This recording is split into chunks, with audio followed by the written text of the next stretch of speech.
আসসালামু আলাইকুম। সবার জন্য দোয়া করি আল্লাহ তাআলার রহমতে সবাই ভালো থাকে। আমরা দুনিয়াতে যারা শান্তি খুঁজি, যে শান্তি কোথায় পাবো, শান্তি কোথায় পাবো, শান্তি কোথায় পাবো, তাদের জন্য আজকে এই ভিডিওটা।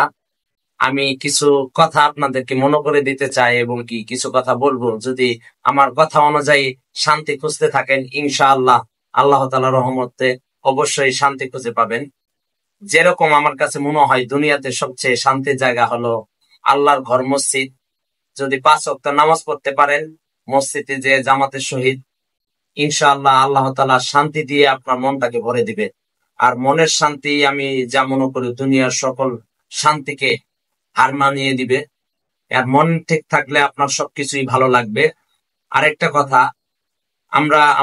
আমরা এখন যুবকরা যারা একসময় বৃদ্ধ হয়ে যাবে, আমরা এরকম যেরকম যুবক অবস্থায় বিয়ে শাদী না করতে পারলে যেরকম মুরব্বী হয়ে গেলে এবং কি বেশি বয়স হয়ে গেলে বিয়ে করতে পারি না, তে আসলে আল্লাহ তাআলার একটা কথা এরকম উদাহরণ দিয়ে আপনাদেরকে বোঝাইতে চাই। যেরকম যুবক অবস্থায় যদি আমরা আল্লাহর ইবাদত না করি, মুরব্বী হয়ে গেলে এবং কি বৃদ্ধাকালে আমাদের ইবাদত আল্লাহ তাআলার কাছে গ্রহণযোগ্য মনে হবে না।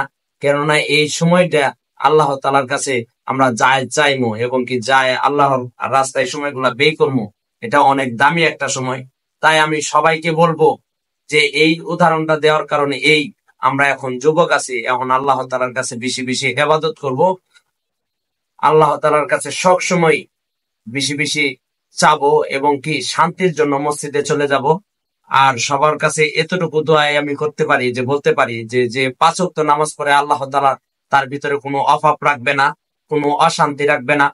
আসলে ট্রাই করে দেখেন, আমার এই কথা মতো যদি আপনি 5 ওয়াক্ত নামাজ শুরু করতে পারেন, দুনিয়ার সব শান্তি যেন আপনার কাছেই চলে আসবে। ফ্যামিলির সবাইকে 5 ওয়াক্ত নামাজ পড়তে বলবেন, সন্তানাদি থাকলে সন্তানাদিকে নামাজ পড়তে বলবেন এবং কি মা বোনদের পর্দা করতে বলবেন। কেননা সবকিছুই যদি বাদ দেন, আল্লাহ তাআলার ফরজ যে কথাগুলো, এই ফরজ হলো আল্লাহর হুকুম, আল্লাহর ফরজ গুলা মানার চেষ্টা করবেন। এবং কি আমরা যুবক যারা, তারা আমরা সুন্নত রাখার চেষ্টা করব।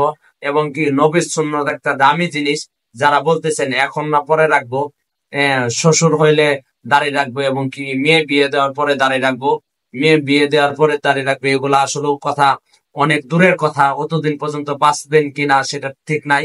তাই সবাইকে অনুরোধ করে বলবো, সবাই আল্লাহর দিকে একটু ঝুঁকে যান। যারা মরে গেছে তাদের কথা একটু স্মরণ করেন, যে মৃত্যুর সময় কে কি নিয়ে যেতে পারছে এবং কি কে কতদিন বেঁচে থাকবে সেই কথাও কিন্তু কেউ জানে না। তাই আমি সবাইকে বলবো আল্লাহর মুখী হন, দুনিয়াতেও শান্তি, আখিরাতেও শান্তি, ইনশাআল্লাহ।